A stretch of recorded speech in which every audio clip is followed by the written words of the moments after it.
Fuera, el viento sopló con suficiente fuerza para sacudir la casa por segunda vez. Y eso sí que fue extraño, porque hasta entonces no había mucho viento. John Coffey se apartó de Melinda y advertí que la cara de la mujer se había alisado. La parte derecha de su boca ya no estaba torcida hacia abajo. Sus ojos habían recuperado el tamaño normal y parecía 10 años más joven. John la miró con aprobación por un par de segundos y luego empezó a toser. Volvió la cabeza para no toserle en la cara. Perdió el equilibrio, lo que no era de extrañar teniendo en cuenta su tamaño, y que estaba sentado con medio trasero fuera de la cama. Y se desplomó, lo que hizo que la casa temblara por tercera vez. John cayó de rodillas, agachó la cabeza y comenzó a toser como un tuberculoso. Ahora saldrán los bichos, pensé. Los toserá y esta vez serán muchos. Pero no fue así.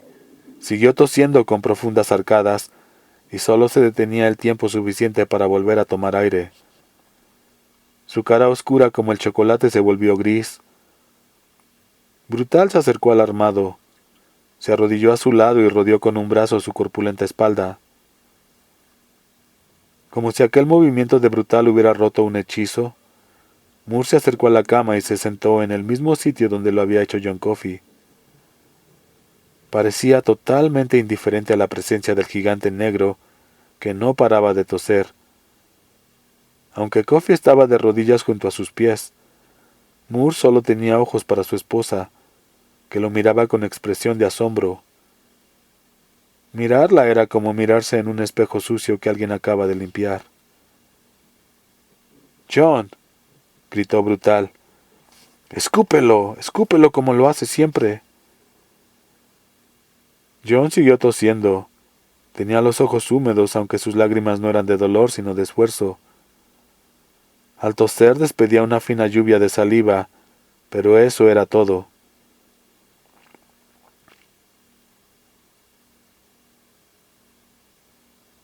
Brutal le dio un par de golpes en la espalda y luego me miró. «Se está ahogando. Lo que quiera que le haya sacado a ella, está ahogándolo».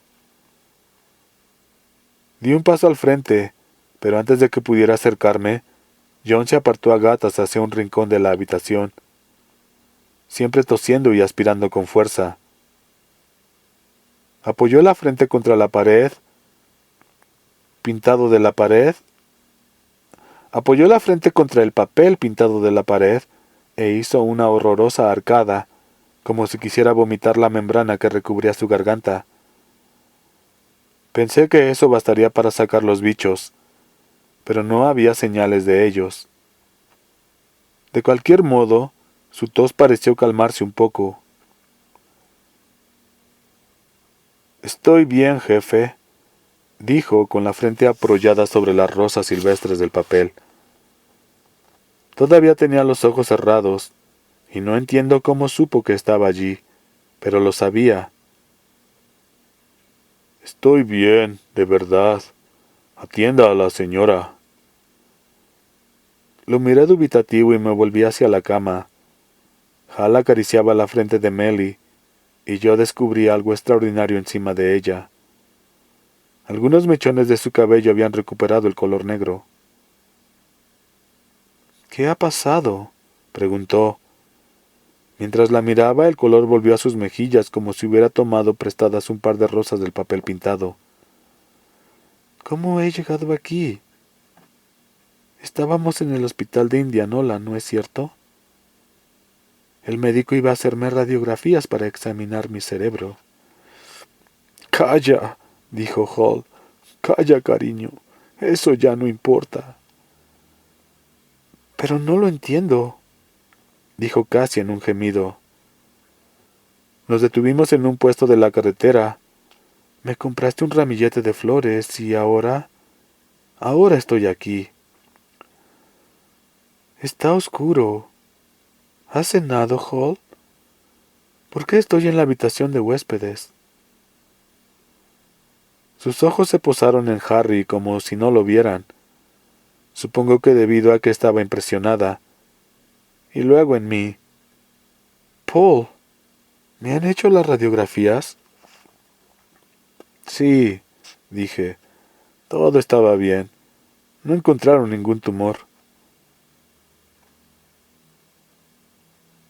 ¿No encontraron ningún tumor? No, respondí. Dijeron que los dolores de cabeza desaparecerían pronto. A su lado, Hal rompió a llorar.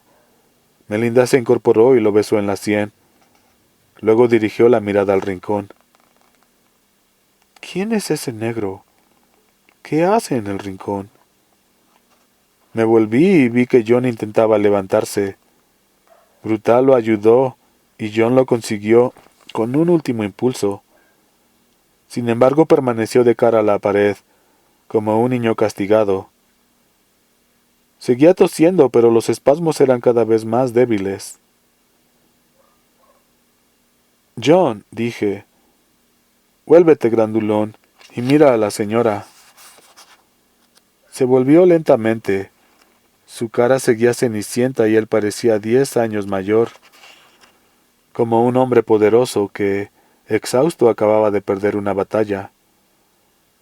Mantenía la mirada fija en las zapatillas de la prisión y cualquiera hubiera dicho que deseaba tener un sombrero en las manos para estrujarlo. ¿Quién eres? Preguntó Melinda otra vez. ¿Cómo te llamas? John Coffey, señora, dijo. Suena parecido a café. Suena parecido a café, pero se escribe diferente.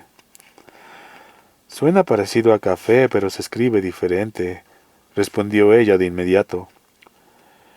Hal se sobresaltó. Melinda lo advirtió y le dio una palmada en la mano, sin desviar la mirada del negro. He soñado contigo, dijo con tono pensativo. Soñé que tú y yo caminábamos en la oscuridad. Nos encontrábamos.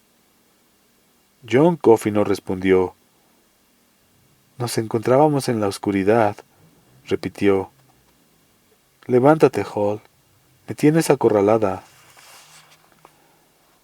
Hal se levantó y vio con incredulidad que su mujer levantaba la colcha. Meli, no puedes. No seas tonto, repuso ella bajando las piernas de la cama. Claro que puedo. Se alisó el camisón, se desperezó y se levantó. Dios mío, murmuró Hal. Dios santísimo, mírala. Melinda se acercó a John Coffey. Brutal se apartó con expresión atónita. La mujer jadeó, cogió al dar el primer paso, apoyó el peso en la pierna derecha en el segundo, pero al tercero caminó perfectamente. Recordé a Brutal entregándole el carrete de colores a Delacroix y diciendo, «Arrójalo, quiero ver cómo corre». Cascabel había cojeado entonces, pero la noche siguiente, la de ejecución de Dell, estaba como nuevo. Melly estrechó a John entre sus brazos. Coffey permaneció inmóvil por un instante, dejándose abrazar, y luego alzó una mano y le acarició la cabeza. Lo hizo con infinita ternura. Su cara seguía gris y parecía gravemente enfermo. Melinda se apartó y lo miró a la cara. «Gracias», dijo. «De nada, señora». La mujer se volvió y caminó hacia Hal, que la rodeó con los brazos. «Paul», era Harry.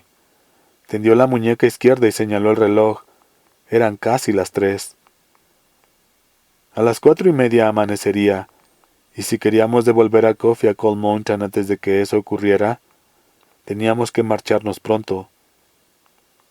Yo quería hacerlo, en parte porque cuanto más se prolongaba aquella locura, menos posibilidades teníamos de salir impunes, por supuesto. Pero también quería tener a John en un sitio donde pudiera llamar a un médico sin violar la ley. Volví a mirarlo y pensé que podría necesitarlo. Los Moores estaban sentados en el borde de la cama, abrazados. Se me ocurrió pedir a Hall que me acompañara a la sala para intercambiar unas palabras en privado. Pero me di cuenta de que, por mucho que suplicara, no conseguiría moverlo de donde estaba. Quizá consiguiera apartar los ojos de ella cuando amaneciera, pero no antes. Hall, dije, tenemos que irnos. Asintió sin mirarme. Estudiaba el color de las mejillas de su esposa, la curva natural de sus labios, el nuevo color negro de su cabello. Le di una palmada en el hombro lo bastante fuerte para atraer su atención por un momento. Hall, nunca estuvimos aquí. ¿Qué? Que nunca estuvimos aquí, repetí. Hablaremos más tarde, pero por el momento eso es todo lo que necesitas saber. No hemos estado aquí. Sí, de acuerdo. Hizo un esfuerzo visible por prestar atención a lo que le decía. Lo han sacado de la prisión. ¿Conseguirán devolverlo allí? Quizá, eso creo. Ahora debemos marcharnos. ¿Cómo supiste que podía hacer esto? Preguntó, pero a continuación sacudió la cabeza como si comprendiese que no era el momento de hablar de ello. Paul, gracias.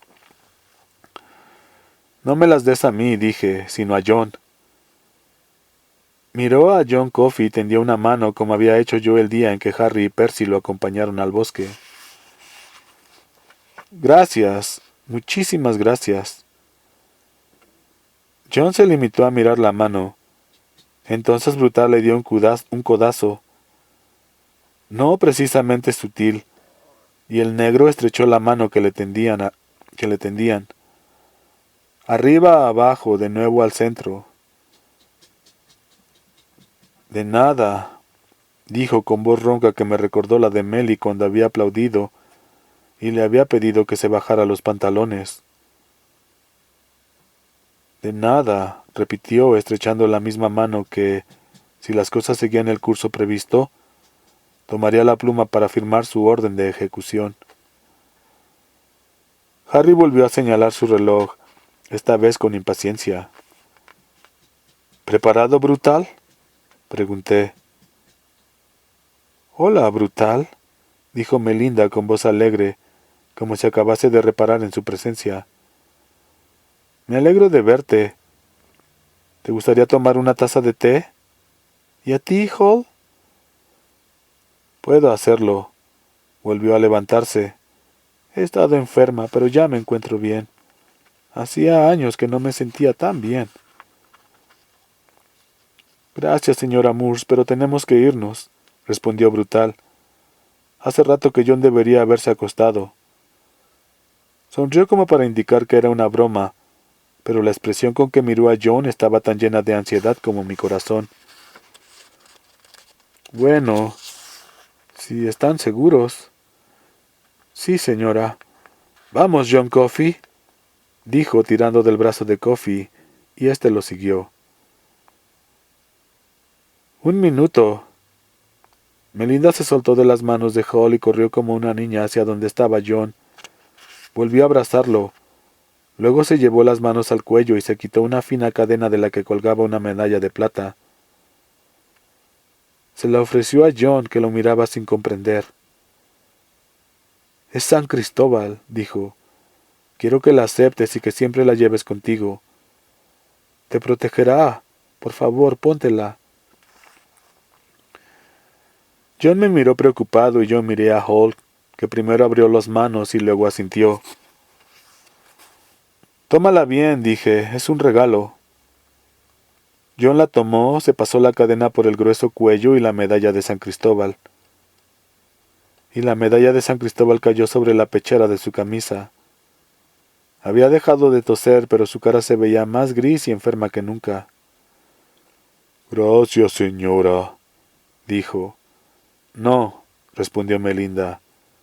Gracias a ti, John Coffey. 9. En el camino de regreso subí a la cabina con Harry, y me alegré de poder hacerlo. La calefacción estaba averiada, pero al menos me encontraba a salvo del aire frío. Cuando habíamos recorrido unos 15 kilómetros, Harry torció en un camino lateral y paró la furgoneta. —¿Qué pasa? —pregunté. —¿Un cojinete? ¿Un cojinete? Para mí, el problema podía ser ese o cualquier otro. Todos los componentes del motor y de la caja de marchas de la Farmal sonaban como si estuvieran al borde de un cataclismo. —No —respondió Harry con tono de culpabilidad—. Tengo que mear. Estoy a punto de reventar. Al parecer todos, excepto John, estábamos igual. Cuando Brutal le preguntó a Coffee si quería bajar y ayudarnos a regar los arbustos, éste se limitó a sacudir la cabeza sin levantar la mirada. Estaba apoyado contra la pared posterior de la cabina, envuelto en una manta del ejército. No vi su cara, pero oí su respiración, ronca y entrecortada, como el viento cuando sopla a través de una caña. No me gustó. Me interné en una arboleda de sauces y me desabroché la bragueta. La infección urinaria aún estaba lo bastante cercana para que mi cuerpo no la hubiera olvidado por completo, y no podía evitar agradecer el simple hecho de mear sin necesidad de gritar. Mientras orinaba y miraba la luna no me di cuenta de que Brutal estaba a mi lado, haciendo lo mismo, hasta que susurró: «No llegará a sentarse en la freidora». Volví la mirada hacia él sorprendido y un poco alarmado por el tono de seguridad de su voz. «¿Qué quieres decir?» «Que por alguna razón se tragó esa mierda en lugar de escupirla como hizo en otras ocasiones. Quizá tarde una semana, porque es grande y fuerte, pero creo que será antes. Uno de nosotros estará haciendo la ronda y lo encontrará muerto en el camastro». Creía que había terminado de mear, pero al oír aquello sentí un escalofrío en la espalda y salieron unas gotas más. Mientras me abotonaba la bragueta pensé que lo que decía Brutal era perfectamente razonable, y deseé que tuviera razón. Si yo estaba en lo cierto con respecto al crimen de las gemelas Detrick, John Coffey no merecía morir, pero si iba a hacerlo, yo no quería tener nada que ver con su muerte. De hecho, no estaba seguro de poder levantar la mano para ordenar su ejecución. «Vamos», murmuró Harry en la oscuridad. «Se hace tarde. Acabemos con esto». Mientras regresábamos a la furgoneta me di cuenta de que habíamos dejado a John completamente solo. Una estupidez digna de Percy Wetmore. Pensé que quizá hubiese huido, que al comprobar que estaba solo habría escupido los bichos y se habría largado hacia la libertad. Lo único que encontraríamos sería la manta que lo envolvía. Pero John seguía allí, sentado, con la espalda apoyada contra la cabina, abrazando a sus rodillas. Al oírnos llegar levantó la vista e intentó sonreír. La sonrisa permaneció suspendida por un instante de su cara macilenta y luego desapareció. «¿Cómo te encuentras, John?», preguntó Brutal, mientras trepaba a la trasera de la furgoneta y tomaba su manta. «Bien, jefe», respondió John con voz lánguida. «Bien». Brutal le dio una palmada en la rodilla. «Pronto estaremos de vuelta. ¿Y sabes qué haré entonces? Te daré una taza grande de café con crema y azúcar». «Seguro», pensé mientras subía a la cabina. «Eso si no nos arrestan y nos envían a todos a la cárcel». Pero me había hecho esa idea desde el momento en que habíamos encerrado a Percy en la celda de seguridad, y no me quitaría el sueño. Dormité y soñé con el Vía Crucis. Truenos en el oeste y un dolor de bayas de enebro, y un olor a bayas de enebro. Brutal, Harry, Dean y yo estábamos vestidos con túnicas y cascos metálicos, como en una película de Cecil B. DeMille. Supongo que éramos centuriones. Había 3 cruces. Las de Percy Wedmore y Edward de la Croix flanqueaban los de John Coffey. Me miraba la mano y comprobaba que tenía un martillo ensangrentado. «Tenemos que bajarlo, Paul», gritaba Brutal. «Tenemos que bajarlo». Pero no podíamos, porque se habían llevado la escalera. Cuando intentaba explicárselo a Brutal, me despertó una sacudida. Estábamos aparcando en el lugar donde Harry había ocultado antes la furgoneta. Un día que parecía remontarse a los albores de la humanidad. Harry y yo nos dirigimos a la parte trasera. Brutal bajó sin dificultad, pero a John se le aflojaron las piernas y estuvo a punto de caer. Tuvimos que tomarlo entre los 3 para evitarlo, y cuando aún no había recuperado el equilibrio, le dio otro ataque de tos, esta vez más fuerte que nunca. Se inclinó amortiguando los ruidos con las palmas de las manos, que apretaba contra la boca, como si intentara contener algo. Pensé que eso era exactamente lo que hacía. Ahora, cuando después de tantos años evoco aquella noche, no puedo dejar de asombrarme por los acertados y equivocados que estábamos al mismo tiempo. Cuando el acceso de tos remitió, volvimos a cubrir el morro de la furgoneta con ramas de pino y regresamos por donde habíamos llegado.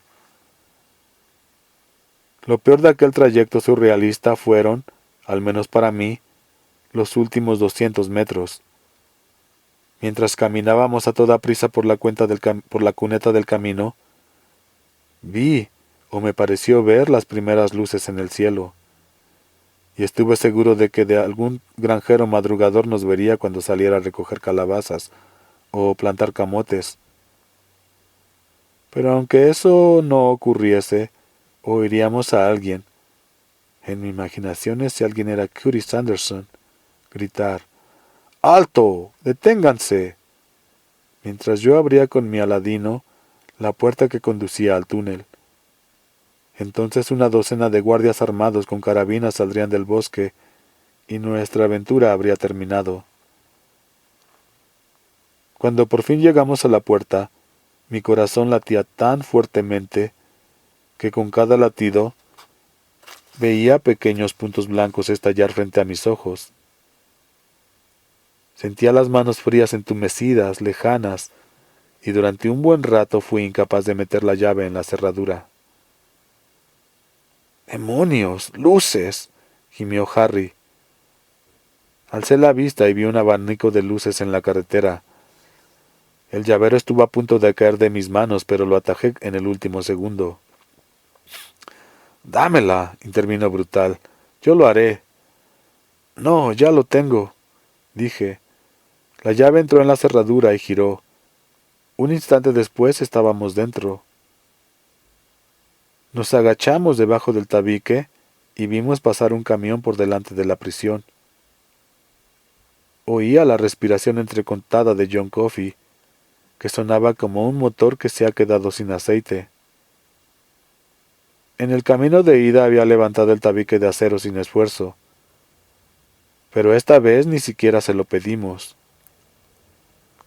Habría sido inútil. Brutal y yo levantamos la puerta y Harry condujo a John hacia la escalera. El gigantón se tambaleaba, pero consiguió llegar abajo. Brutal y yo lo seguimos rápidamente. Bajamos la puerta de acero y la cerramos con llave. «Dios mío, creo que vamos a...», empezó Brutal, pero lo interrumpí con un fuerte codazo en las costillas. «No lo digas», dije. «Ni siquiera lo pienses hasta que John esté sano y salvo en su celda». «También tenemos que pensar en Percy», dijo Harry. Nuestras voces sonaban apagadas y retumbaban contra las paredes de ladrillo del túnel. La aventura no habrá acabado hasta que nos hayamos